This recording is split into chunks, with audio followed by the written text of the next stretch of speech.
Very nice यार, thank you. जब आपको इतना प्यार मिलता है एंड सॉन्ग लोगों को इतना पसंद आ रहा है, सच अमेजिंग रिस्पॉन्स, और thanks to everyone and thanks to you हमें इतना अच्छा सॉन्ग देने के लिए। वैसे sorry I guess it's a teamwork, and the entire package of the song has come out so amazingly. So thank you so much too for being a part of this song. Yeah. वैसे आपको ये song आ चुका है, काफ़ी वक्त हो गया, अभी तक आपको इतने रिस्पॉन्सेज मिले, उसमें सबसे ज़्यादा फनी या ऐसा कुछ रिस्पॉन्स मिला है जो आपको अभी तक याद है? आई थिंक मेरे लिए जो मैं कुछ कमेंट्स पढ़ रही थी कि स्पेशली क्योंकि मैंने दिल तोड़ा है और कुछ मोहसिन के कुछ फैंस थे, वो मुझे बोल रहे थे कैसा कर सकते हो आप ये उनके साथ, ये वो, तो मतलब मैं हमेशा सोचती थी जब मैंने जो पढ़ा लोग हाँ चलो आप ऐसा, और बहुत कुछ था जो मैं नहीं बोल रही हूँ तो बेसिकली लोगों को बड़ा गुस्सा आ रहा था कि मैंने ऐसा कैसे कर दिया, मैंने उनको क्यों रुला दिया, क्यों उनका मैंने दिल तोड़ा। तो मुझे भी नहीं पता यार क्यों तोड़ा, बस तोड़वा दिया तो तोड़ दिया बट आई थिंक पहली बार मैंने एक्सपीरियंस किया, कुछ मैंने कभी ऐसा नेगेटिव प्ले करके, और मैंने कभी दिल नहीं तोड़ेगा। नहीं, अभी आप सारा ब्लेम मेरे पे डाल हाँ, सकते तो हो। मैं डाल सकती हूँ कुणाल जी पे कि इन्होंने ही ऐसा लिखा कि लड़की तोड़ रही थी, आप लड़के से तोड़वा देते। असल में मैं तोड़ रहा था। तो बस उसी की वजह से जो सब मुझे पढ़ने को मिला, I think that was funny, because मैं फिर मुझे लगा यार जो लोग विलन प्ले करते होंगे या कुछ नेगेटिव, उनको क्या क्या सुनने को मिलता होगा, हैट्स ऑफ। बट मुझे बड़ा मजा आया टू रीड दोस कमेंट्स। वैसे कुणाल सर, ये देखा गया कि आपने बैक टू बैक जितने लेके आए हैं वो सारे के सारे ऐसे दो होने वाले जॉनर्स पे लेके नया ट्राई करने का सोच रहे हैं आप। यार दिल जोड़ने का ट्राई करना चाहिए ना इनको। मैं आपको एक बड़ा फनी एक इंसिडेंस मुझे याद आया कि हमारा एक गाना था जुबिन के साथ में, तुम ही आना जस्ट पहले एक गाना था, फिर मुलाकात। उसमें जुबिन ने मुझे सुबह सुबह फ़ोन किया, बोले भाई मुझे एक बंदे ने ना क्या मैसेज किया, मैं आपको भेजता हूँ, मैं पूरा नहीं बता सकता आपको, बट उसने बोला कि यार सुबह सुबह अच्छा खासा मैं गेम खेल रहा था एंड सडनली रेडियो पे ये गाना प्ले हुआ तुम्हारा, और मेरा पूरा मूड खराब हो गया। मैंने ना वो फेंक दिया, भाई तुमको अगर जिंदगी में इतना दुख है तो तुम बोले गानों पे क्यों निकालते, कहीं और जाके निकालो। आई थिंक इसीलिए और काफी हमें रिस्पॉन्स कुछ ऐसा आ रहा था, लोग बहुत लाइक भी कर रहे थे मुझे और मोहसिन को, और यू नो सॉन्ग जैसा है, तो सब लोग बोल रहे थे कि अब हमें कुछ और लिखना, क्योंकि एंड में अगर आप देख रहे हो जो लास्ट सीन है उसमें मैं काफी ऐसी गिल्टी सी दिख रही हूँ, और उसी सीन पे वो सॉन्ग एंड होता है, तो आई थिंक आपको वहां से कुछ बिल्ड करना चाहिए सर, अभी आ रहे हो करना चाहिए आपको, और वो थोड़ा दिल जोड़ने का एक सॉन्ग आपको लिखना चाहिए, अभी पार्ट 2 ऑफ जा रहे हो, आ रहे हो, कुछ करना पड़ेगा। ये पूरी कहानी जिस मोड़ पे खत्म हुई है उसको थोड़ा उसको आपको उस मोड से थोड़ा आगे लेके जाइए, थोड़ा लड़की को दिखाना पड़ेगा वो मजबूर थी या कुछ और तो था, कोई रीजन था, कोई रीजन था, कोई बड़ा रीजन था जो नहीं बताया गया, तो हम ट्राई करते हैं कि नेक्स्ट में करेंगे। वैसे ये सॉन्ग के बाद तो मोहसिन के फैन ऑब्वियसली उनकी बहुत ज्यादा फैन फॉलोइंग है, आपको उनमें से कुछ ऐसा कुछ आया कि यार इनको आपने छोड़ दिया, इतने क्यूट फेस है यार? आया होगा, आई एम श्योर आया होगा।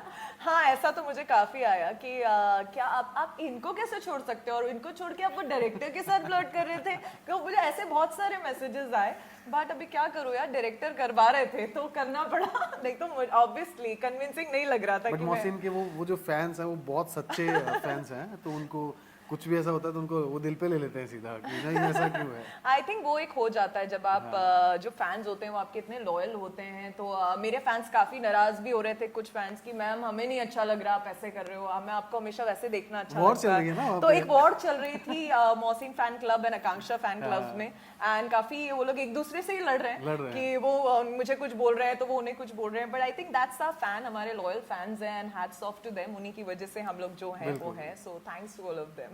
वैसे मैम अगर आपकी बात की जाए तो आप तो हर लोकेशन में एज एन एक्टर काम करते तो अभी फाइन आपने क्रू तो देखा ही होगा, and now being in the crew ऐसा कुछ प्ले करना वो कैसा एक्सपीरियंस? वो मुझे बहुत अच्छा लगा, इनफैक्ट मेरा इस सॉन्ग का फेवरेट लुक वही है जब मैंने क्रू टी शर्ट पहनी है, जो सॉन्ग बिगिन भी वहीं से होता है और सॉन्ग एंड भी वहीं होता है, और सब लोगों के साथ मैंने एक सेम, मतलब ऐसा नहीं है कि कुछ अलग से मेरे लिए एक टी शर्ट था, खूब सारी टी शर्ट्स थी, उसमें से एक एक हम सबको डिस्ट्रीब्यूट की गई थी, एंड मुझे सबसे ज़्यादा मज़ा वही करने में आया कि जब सबके साथ हम लोग जितने भी को एक्टर्स थे, जूनियर आर्टिस्ट थे, सब लोगों ने क्रू टी शर्ट पहनी थी, वही एक टी शर्ट मैंने पहनी थी। तो मुझे बहुत अच्छा लगा, और जब मैंने, जैसे मैं हमेशा अपने एडीज को देखती हूँ माइक लगा के, एंड सब वॉकी पे कोऑर्डिनेट करते हैं, तो मेरे हाथ में वॉकी था, मैंने वो माइक लगाया हुआ था, तो मुझे लगा कि यार कितना काम करते होंगे वो लोग, वो वॉकी बस उतने देर ही पकड़ के, मुझे लग रहा था कि मैं कहाँ रख दूं। And hats off to all our ADs, जितने भी लोग क्रू जो काम करता है हमारे साथ, hats off to all of them, we love you all. Coming down to chemistry, आपकी केमिस्ट्री किसके साथ सबसे ज्यादा आपको पसंद है?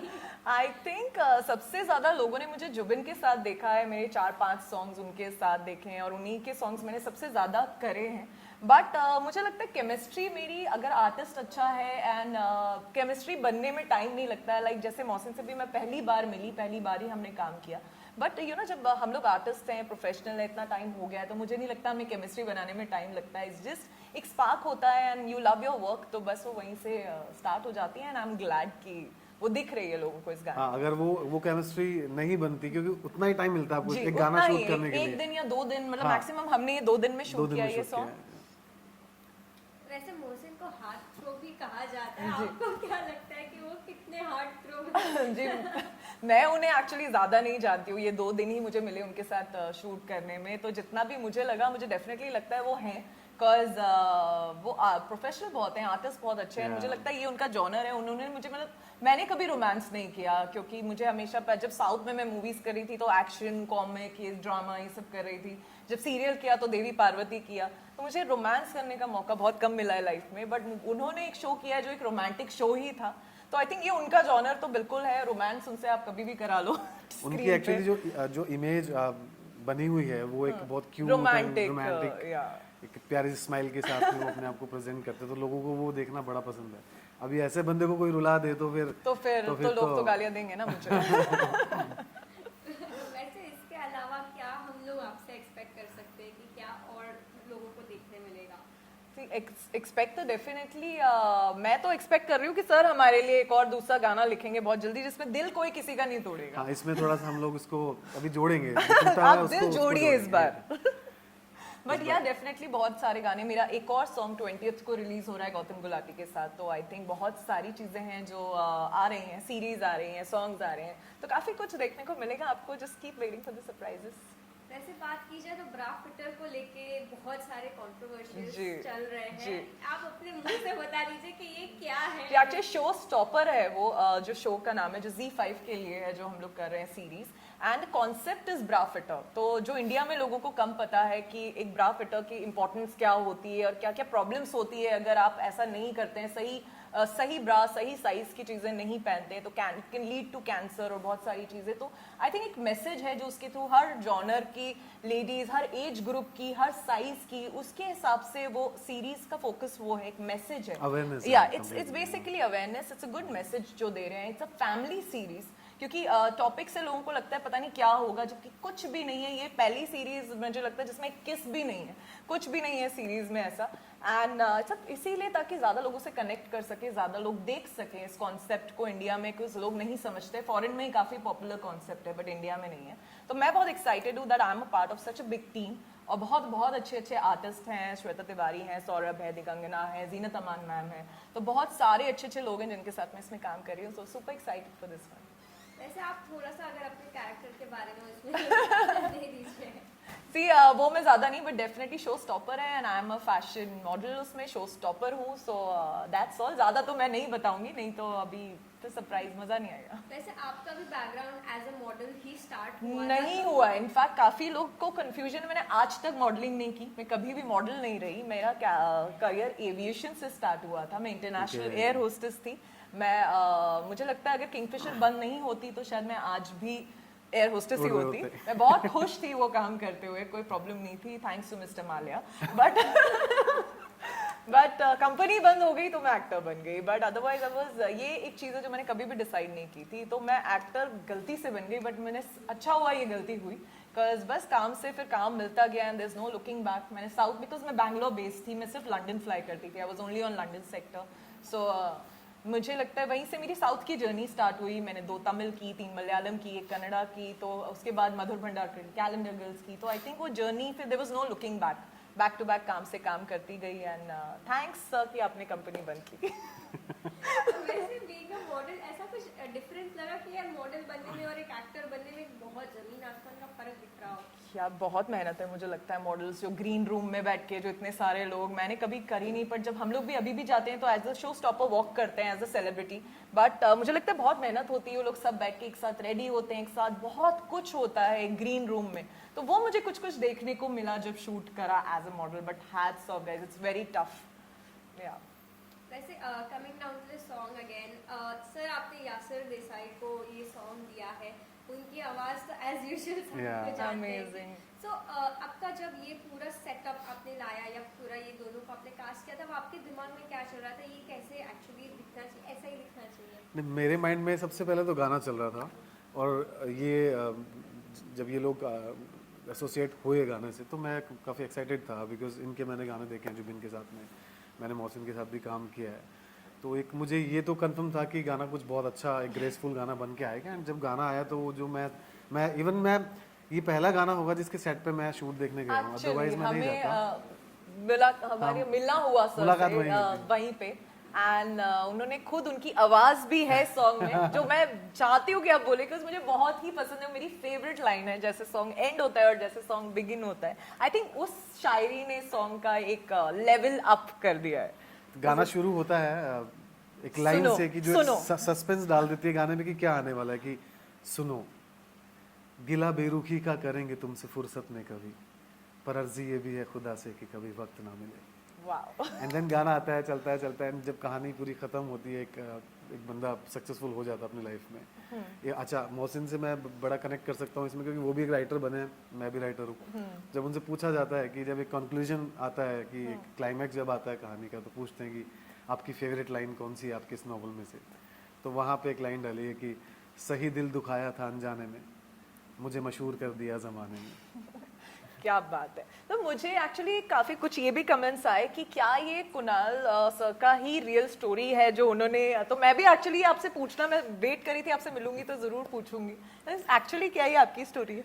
देखिए ऐसा है कि मैं कनेक्ट कर सकता हूँ, बिकॉज अगर वो नहीं होती तो शायद ये लिखा भी नहीं जाता, क्योंकि क्या होता है कि आप एक लाइफ में आप बहुत से लोगों से मिलते हो, बहुत सारी तकलीफें आती हैं, बहुत सारे अच्छे मोमेंट आते हैं, बहुत अच्छे लोग भी आते हैं, तो ये गाना मेरा मतलब उन सब चीज़ों को मिला के एक जो एक जिसने कुणाल जो भी है आज, मतलब एक वहाँ से एक ऐसे फोटोकॉपियर मैंने जयपुर से शुरू किया, वहाँ से आज मैं यहाँ पे आया, तो उस कहानी में कहीं ना कहीं गुस्सा भी है, कहीं ना कहीं मैंने भी कुछ गलत किया होगा, कहीं ना कहीं मेरे साथ भी कुछ गलत हुआ होगा, तो वो सब जोड़ के जो मैंने खोया है उन सब के बाद में मुझे, क्योंकि दिल आपका तभी नहीं दुखता जब आपका कोई दिल दुखा देता है, दिल आपका तब भी दुखता है जब आप किसी का दिल दुखा देते हो, आपको ये रियलाइज होता है। वाओ, या ठीक है, ट्रू। तो वो एक दर्द है कि सही दिल दुखाया था, वो चाहे मैंने अनजाने दुखाया, चाहे उन्होंने दुखाया, चाहे किसी ने मेरा दुखाया हो, तो सही दिल दुखाया था अनजाने में, अल्टीमेटली दुखना था, तो सही दिल दुखाया अनजाने में, मुझे मशहूर कर दिया ज़माने में, क्योंकि मैं कह सकता हूँ कि हाँ थोड़ा बहुत एक नाम बनाया है, तो मैं उसी परेशानियों की वजह से, उसी तकलीफ की वजह से आज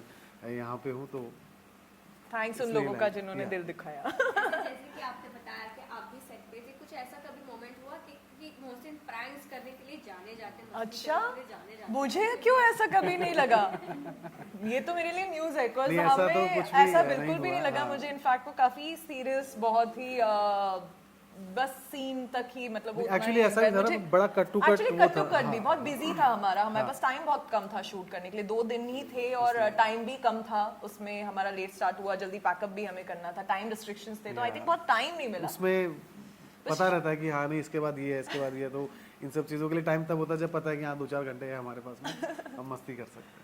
वैसे म्यूजिक सीरीज आजकल एक बहुत बड़ा कंटेंट बन चुका है, अपार्ट फ्रॉम ओटीटी और थिएटर और समथिंग। इस जॉनर में अगर हम कहें कि अब कंपटीशन लेवल बढ़ रहा है, तो आपका इस बारे में क्या कहना है?